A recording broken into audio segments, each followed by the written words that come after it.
Olá pessoal, seja bem-vindo ao meu canal, a mais uma aula de Geografia do ensino médio, do segundo bimestre.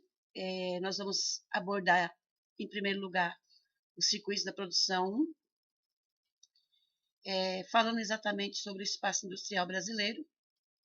O espaço industrial brasileiro, assim como todos os lugares do mundo, ele seguiu as características do processo de industrialização das sociedades e a partir também do modo de produção capitalista.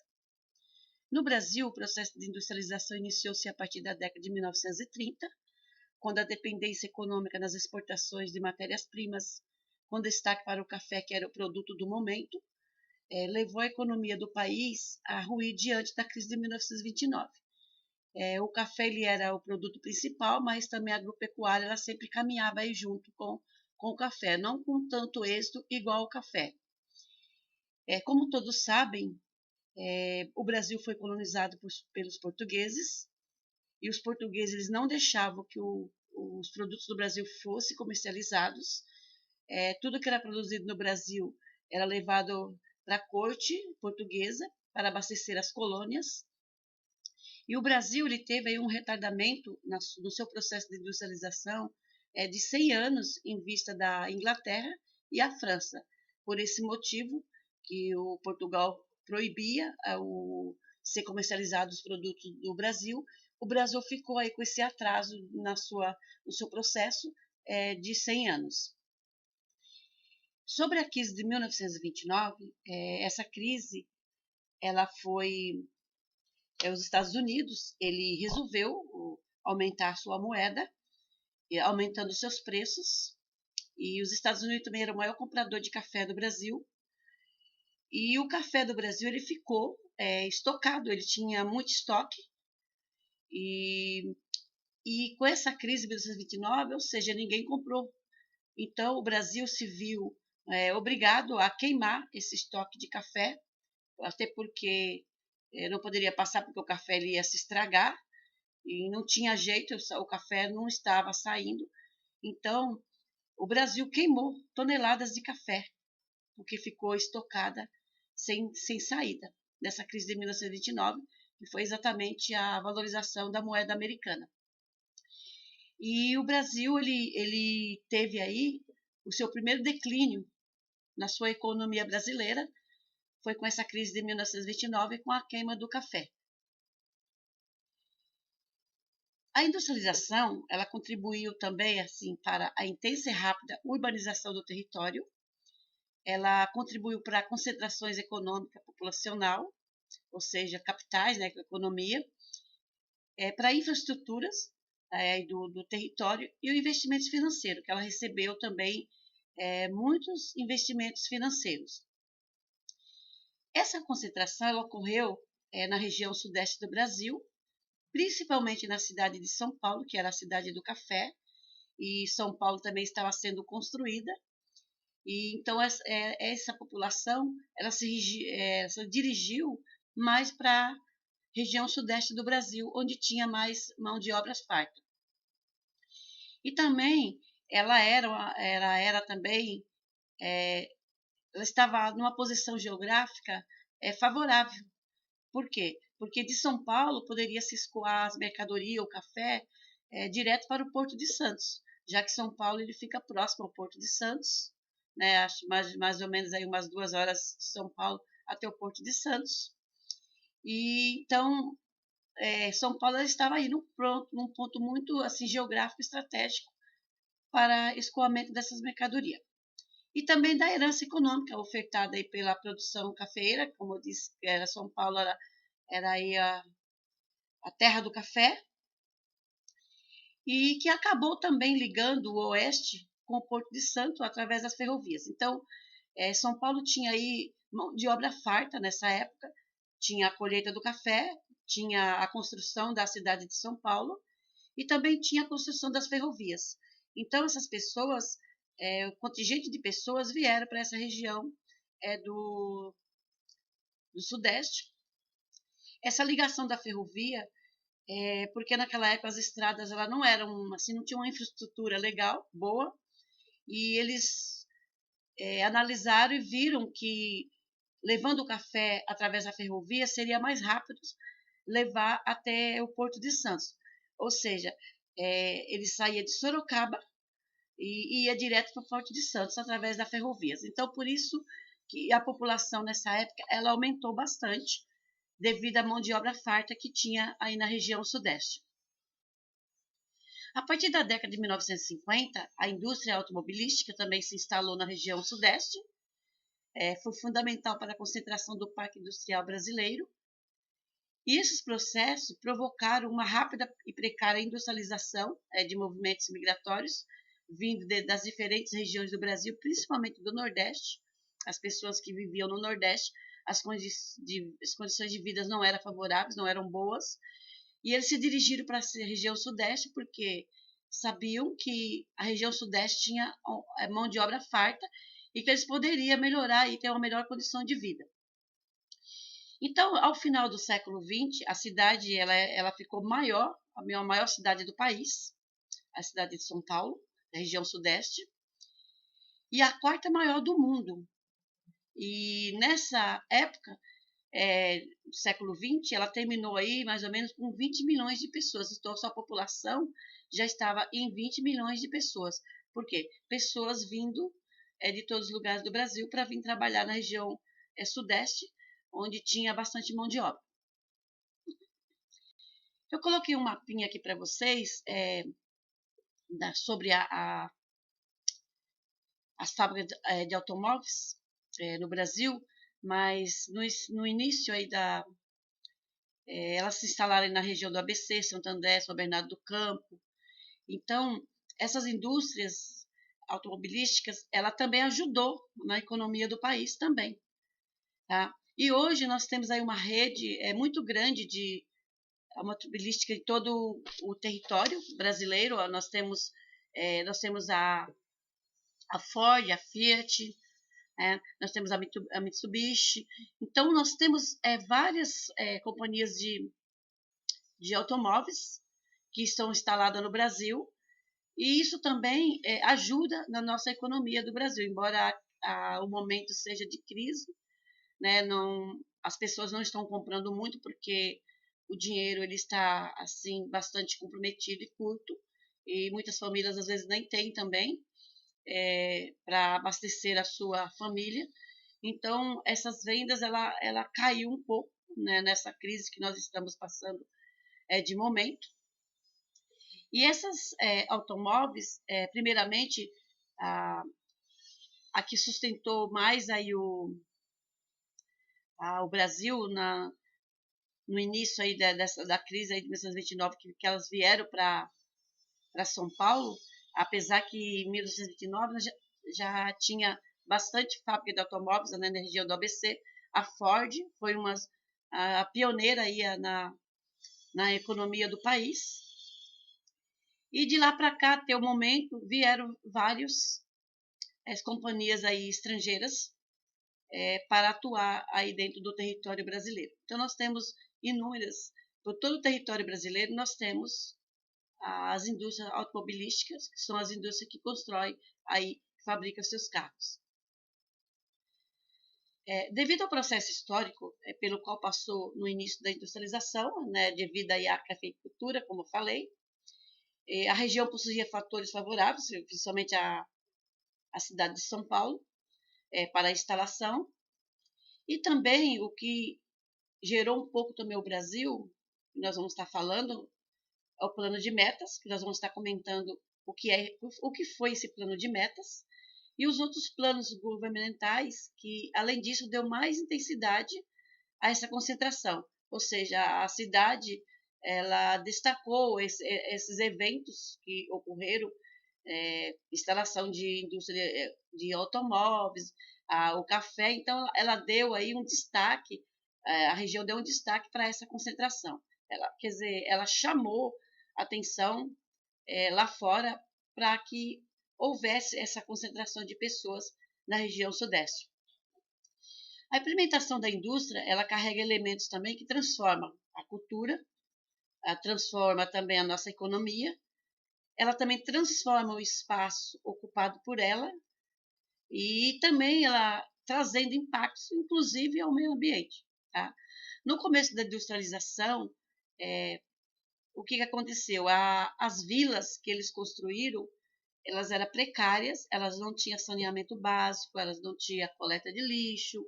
Então, tudo isso ela acarretou aí ao meio ambiente, porque as pessoas consumiam, descartavam seus lixos em céus abertos, muitas das vezes contaminando o solo, contaminando também a nossa água potável. E isso trouxe aí, né, impactos ao meio ambiente. Hoje nós não temos assim, aquele impacto que tinha no início do processo da industrialização, porque hoje nós temos os aterros sanitários. Desde 2001 foi implementada uma lei que não se pode mais jogar lixo a céus abertos, então os caminhões eles recolhem esse lixo e levam para um local apropriado que se chama aterros sanitários, e lá o lixo ele é compactado e também ele é aterrado. Tá?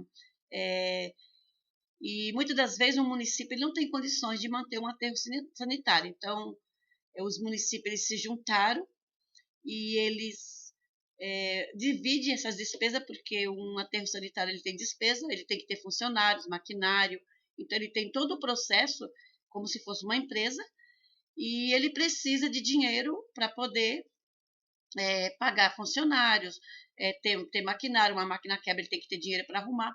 Então, os municípios eles se juntaram para poder ter esse aterro sanitário. Itapevi é um exemplo deles, nós temos um aterro sanitário ali no bairro de Ambuitá, inclusive na época da faculdade eu fiz o meu TCC em cima do aterro sanitário, conheço todos os procedimentos que foram realizados para que esse aterro sanitário funcionasse.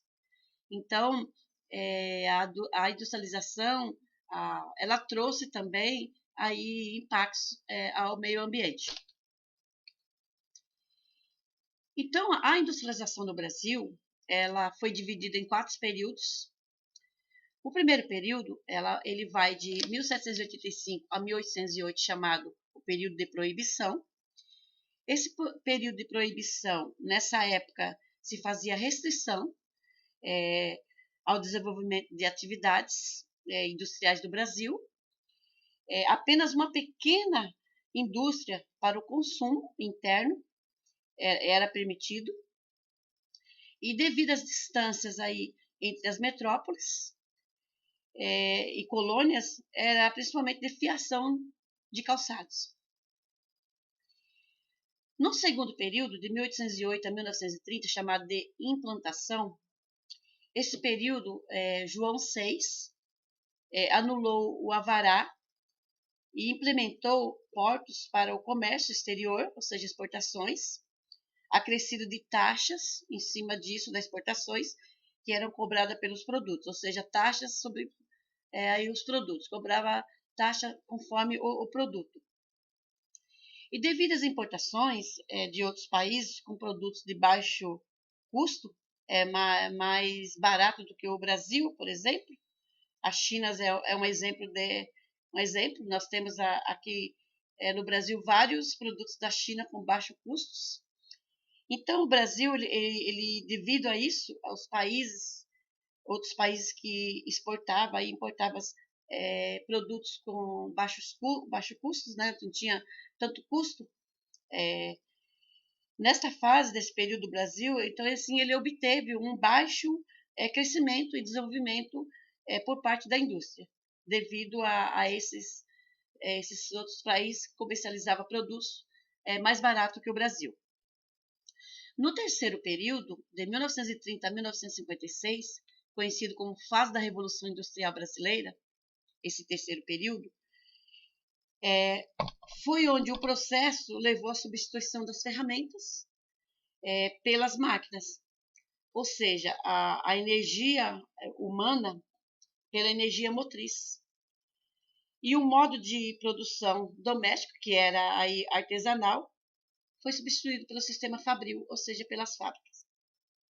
Essa energia motriz é a força, né, que movimenta alguma máquina ou um objeto, ou seja, a força humana ela foi trocada pela força da máquina.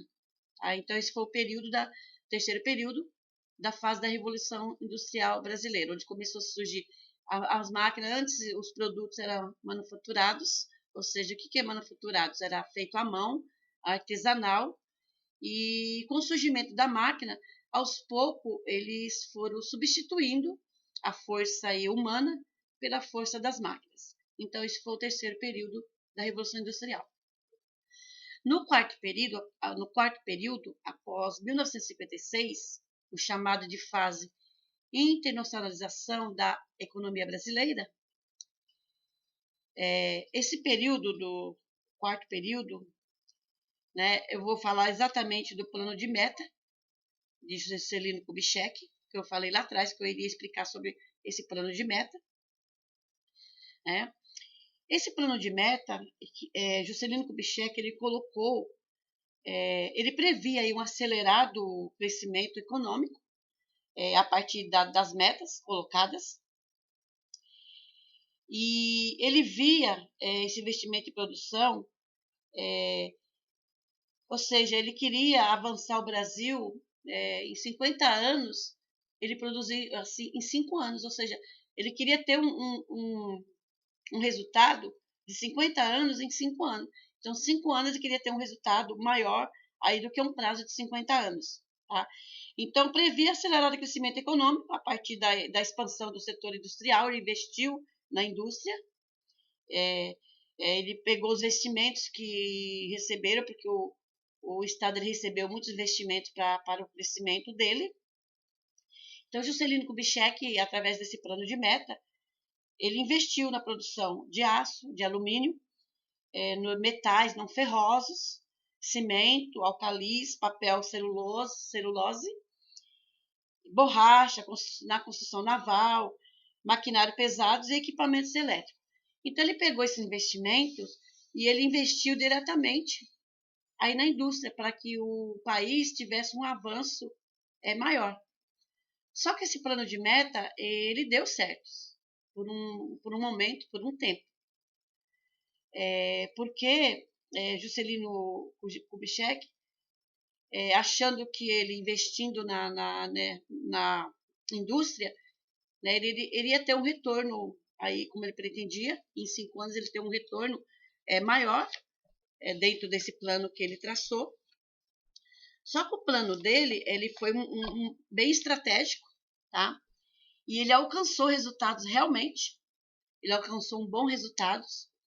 O que ele esperava, ele conseguiu esse resultado, mas, por outro lado, ele foi responsável também pela consolidação de um capitalismo extremamente dependente, que sofreu muitas críticas também do lado opositor, e acirrou também um debate em torno da política desenvolvimentista dele. Em pouco tempo, as multinacionais que tinha dentro do país, ela começou a ganhar muito, ela foi as que mais ganharam com esse plano de meta, ela superou os investimentos que ela fez dentro do país, ela ganhou 3 vezes mais daquele investimento que ela fez dentro do Brasil. Só que, por outro lado, essas indústrias internacionais, foi ela a responsável da queda da economia dessa época. Porque, em vez dela pegar aquilo que ela ganhou dentro do Brasil e investir dentro do Brasil, ela pegava esse dinheiro e mandava para o seu país de origem. Por exemplo, se era uma indústria francesa, ela pegava o lucro que ela teve aqui no Brasil e mandava para a França. Se ela era uma indústria, por exemplo, italiana, ela pegava o dinheiro que ela ganhou dentro do Brasil e mandava para o seu país de origem, de onde ela saiu. Então, essas indústrias foi a responsável pela queda da economia nessa época também, tá? E isso também era ilegal, tá? Só que o que acontece? Esse tipo de procedimento ele era ilegal e ela não poderia estar mandando esse dinheiro para o país de origem dela, ela teria que estar investindo esse dinheiro dentro do Brasil, mas ela burlava as leis locais, ou seja, ela comprava as pessoas das leis locais para ela poder mandar esse dinheiro para fora aí do país. E a partir da década de 1980, aí teve o início da saída das indústrias do Brasil. Essas indústrias, algumas saíram realmente do Brasil e outras se dirigiram às regiões brasileiras. Por que essas indústrias elas saíram do Brasil e outras se dirigiram aí para outros locais das regiões brasileiras? As indústrias elas saíram, antigamente, São Paulo ela era considerada a capital da indústria. Só que hoje São Paulo ela não é mais considerada a capital das indústrias. Por quê? Porque São Paulo e Rio de Janeiro ela se especializou em serviços. Então muitas empresas saíram aqui da capital, São Paulo, e foram para outros locais, outras regiões do Brasil, em busca de incentivos fiscais, ou seja, uma certa região, por exemplo, ela oferece para essa empresa, fala, olha, você vem se instalar aqui para você poder oferecer mão de obra para as pessoas que vivem aqui nessa região, para que elas não possam sair daqui e ir para outra localidade e a população diminuir naquela região. Então, essas empresas recebem aí esse incentivo fiscal, por exemplo, a região fala, olha, você se instala, fica aí tanto tempo sem pagar imposto, para que você possa oferecer mão de obra à população, ou então cobra um imposto mais barato, e a mão de obra também nessa localidade é mais barata do que, por exemplo, aqui em São Paulo. E essas empresas elas mudam para essas regiões em busca de mão de obra barata e incentivos fiscais. Não significa que São Paulo não tenha indústria. São Paulo ainda tem indústria. Tá? Aqui eu coloquei para vocês um mapinha sobre a distribuição dessas indústrias. São Paulo também ainda tem a maior parte das indústrias. Não era como era antes, né? Que ela era a capital das indústrias, mas ela ainda tem indústria e uma boa parte das indústrias. Umas foram embora para os seus países de origem, não tem mais aqui a indústria dentro do país, e outras elas se ramificaram para outras regiões aí do Brasil, como para Bahia, para Ceará, Pernambuco, para Paraná, Santa Catarina, Rio Grande do Sul. Ela teve aqui uma boa parte das indústrias indo aqui para o sul, montando polos industriais, e foram embora para o sul, porque em busca, como eu falei, de mão de obra barata e incentivo fiscal. Tá? Então, essas indústrias elas se espalharam por várias regiões do Brasil. Até porque São Paulo, as indústrias diminuíram e ela se especializou em serviço. E a pessoa, para ter um emprego, ela tem que ter qualificação, porque a nossa cidade hoje ela oferece muitos empregos, mas tem poucas pessoas qualificadas. Por isso que há o desemprego, porque não tem qualificação no mercado de trabalho. E essas empresas vão buscar aí no mercado de trabalho e muitas das vezes ela não acha um trabalhador com essas características. Então, por isso, muitas empresas foram e deixaram aqui apenas o seu capital. Que, como todos sabem, o capital do país ele está ali na Avenida Paulista, é onde fica os grandes escritórios das empresas, onde todo o seu capital ali é acumulado ali nos escritórios da região paulista. Então as empresas mudam, deixando apenas a sua parte financeira aqui em São Paulo, mas a parte fabril ela se dirigiu para outras regiões do Brasil. Agora nós vamos passar para os circuitos da produção 2, falar sobre o espaço agropecuário. A agropecuária é uma das principais atividades econômicas desenvolvidas hoje no Brasil. Antes ela não era, ela teve um crescimento, um êxito muito grande. Então a agropecuária ela consiste na exploração do espaço rural, por meio de plantio, da criação de animais e corte em larga escala.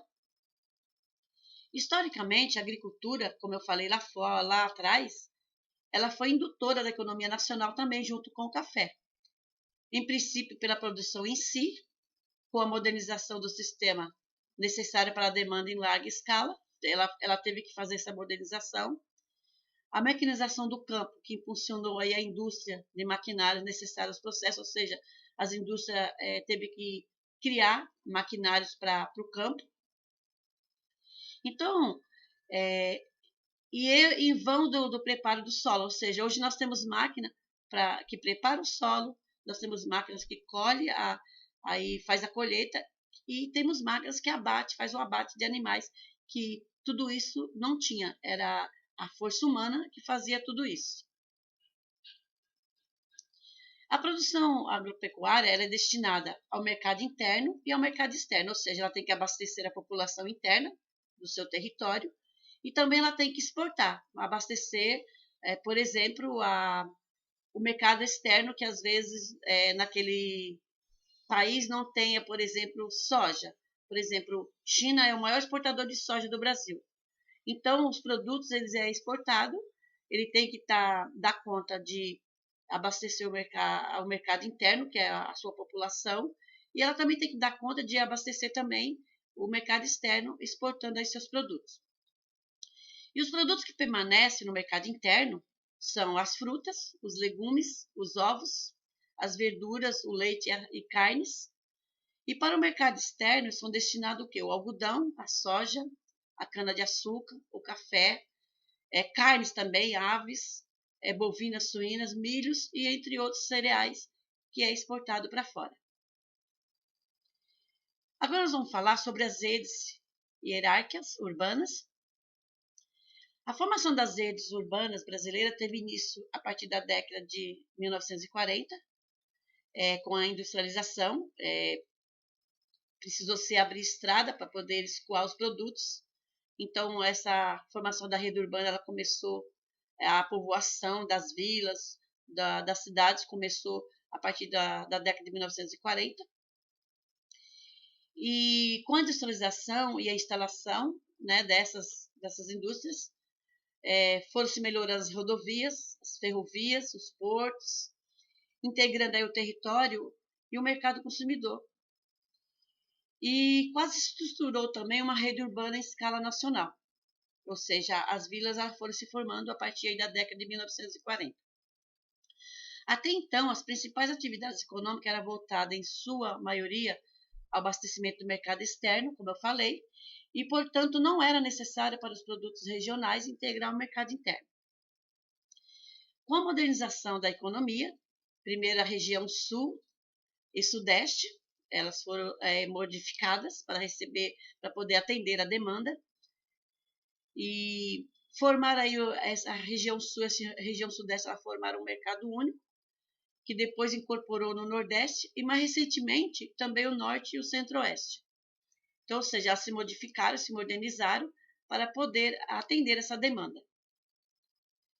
Até a década de 1940, houve forte tendência à concentração urbana em escala regional, que deu origem a importantes polos, e instauração de uma política industrial de substituição de exportações. Ocorreram investimentos estatais em infraestrutura de transporte, ou seja, eles modificaram a malha viária para poder atender essa demanda, melhorar aí os transportes e também a comunicação por todo o país.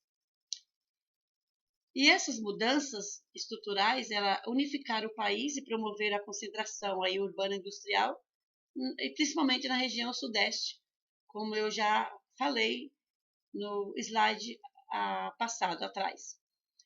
Desse modo, os polos industriais de São Paulo e Rio de Janeiro foram os que mais receberam incentivo público e privado, ou seja, foram mais que receberam dinheiro para investir na sua infraestrutura, para melhorar a estrada, melhorar transporte, rodovias, melhorar suas ferrovias, foram os que mais receberam dinheiro, incentivos para poder fazer essa melhoria.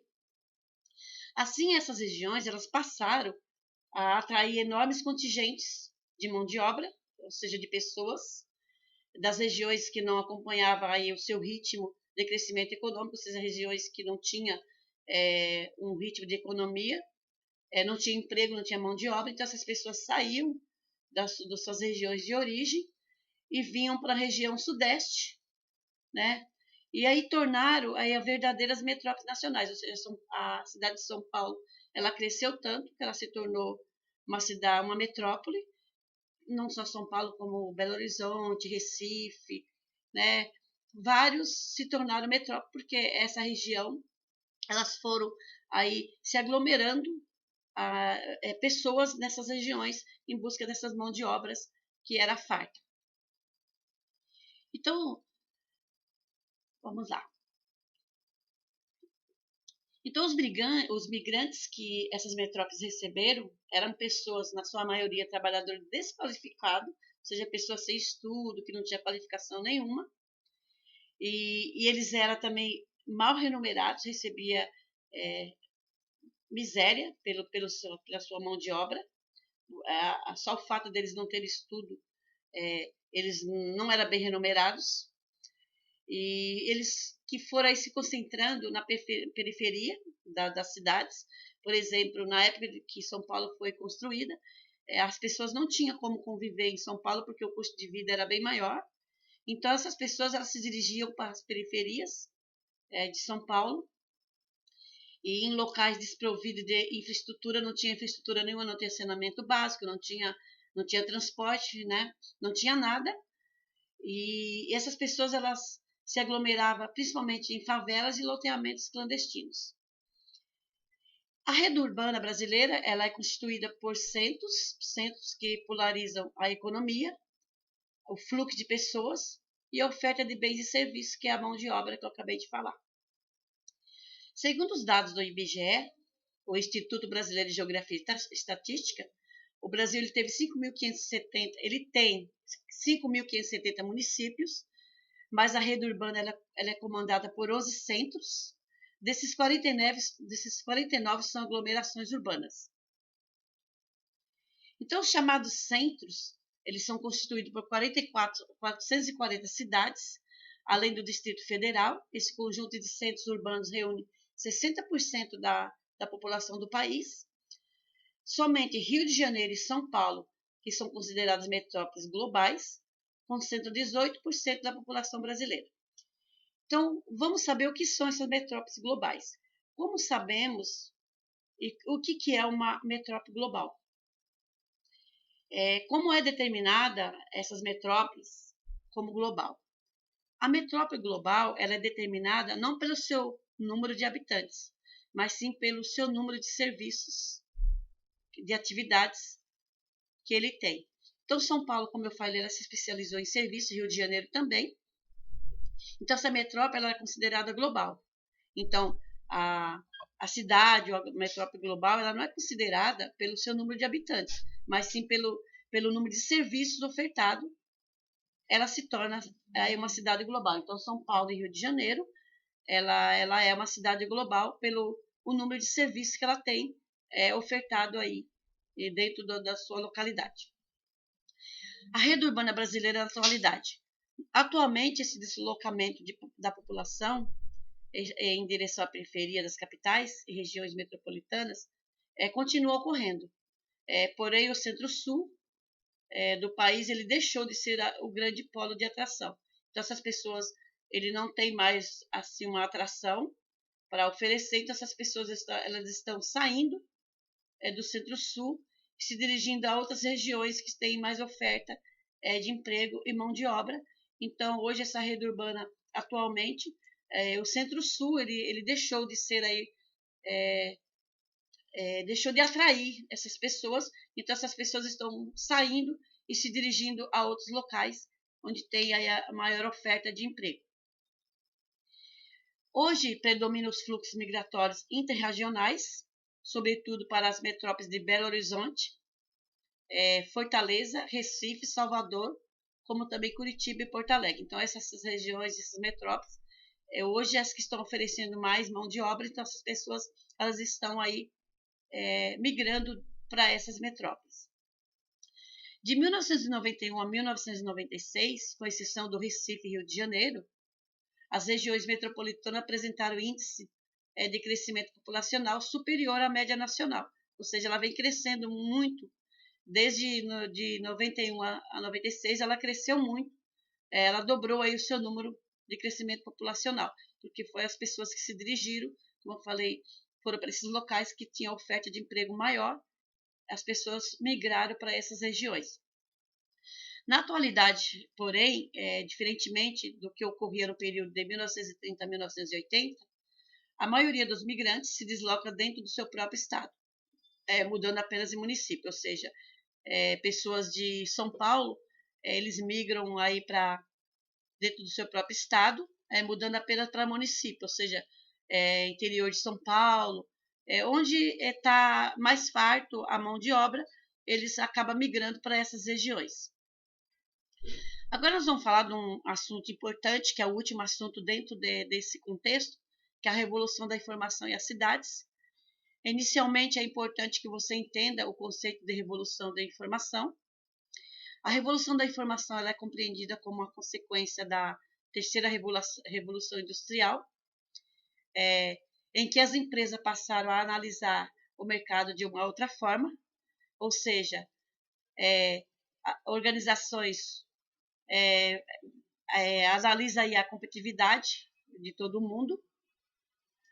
E com o surgimento mundial da internet pela década de 1990, as empresas passaram a se comunicar mais com os mercados e com os clientes, que contribuiu aí para o processo da globalização e o surgimento das grandes metrópoles. Os grandes centros urbanos, como São Paulo, que é uma cidade global, que eu acabei de explicar, né?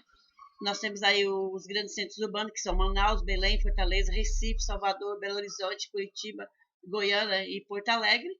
Né? Esses mercados, então, ela seja assim, o processo da globalização, ela contribuiu muito para o surgimento dessas grandes metrópoles. Então, a Revolução Industrial, ela se deu em torno do quê? Da globalização e do surgimento aí da internet. Então, isso foi a Revolução da Informação e das Cidades. Então, é isso que a aula tem, o conteúdo dentro desse bimestre, e que eu quero passar para vocês, para que vocês tenham noção do que foi aí todo esse processo da industrialização desde o seu início. Até mais, pessoal, e até a próxima aula.